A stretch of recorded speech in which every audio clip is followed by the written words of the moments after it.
Time now for Weather Watch with meteorologist Matt Makens. Time for the Weather Watch. Meteorologist Matt Makens here. Hope you're doing well. In this Weather Watch, we're going to be chatting about the scenarios over the next couple of months. And with that, we need a little recap of where we've been. So bottom line here is we're going to be chatting about the spring options and how the pattern's already kind of evolving as we're running out of this El Nino steam, if you will.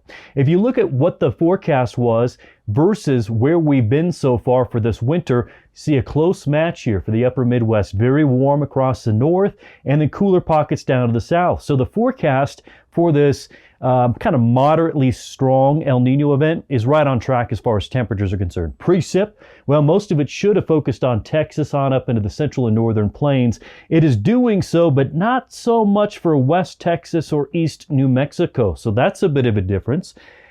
And we're also getting some moisture up farther into the upper Midwest than we expected. Part of that is due to the weakness of this El Nino event versus what the forecast strength was. Let's check snowfall real quick. Here is what the forecast was for most similar years, what that analog snowfall was, and here we are to date. And kind of the higher totals of snowfall here, well, we've shifted them to the north a bit, again, due to kind of a different evolution of this El Nino event. But Kansas right now, if we would stop the snowfall season right now, Kansas, in terms of precipitation or that snowfall above average, they'd be the winners. Their percentage base is much higher than other states. We're going to have additional chances for snow, obviously. Winter's far from done. So let's see what may play out for the rest of winter into spring, for that matter. Since we're almost to spring, it technically starts March 1st.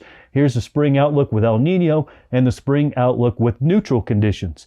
If we were to able to keep this El Nino event going, it'd be much more beneficial for the south, southwest, southern plains.